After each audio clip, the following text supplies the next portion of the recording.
নম্বর jersey Zahid কি করবেন? গোবিন্দ গোবিন্দ গোবিন্দ। 2 নম্বর jersey শান্ত দলীয় ক্যাপ্টেন রহিত দন্তবদলকে বাড়িয়েছেন, উদ্দেশ্য হল মাসুম বিল্লাহ। মাসুম বিল্লাহ রেখেছেন নিয়ন্ত্রণে,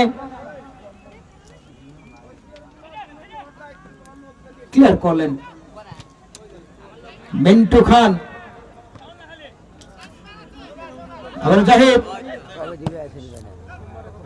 এই সোমবারে না না 1 সপ্তাহ পরে দাও, এর মধ্যে এক গ্যাপ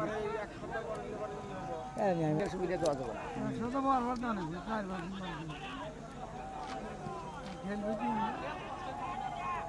আগামী বুধবার মামা, বুধবারও তো বৃহস্পতিবার, বুধবারে কথা কোনটা কথা কয় রে দাদা।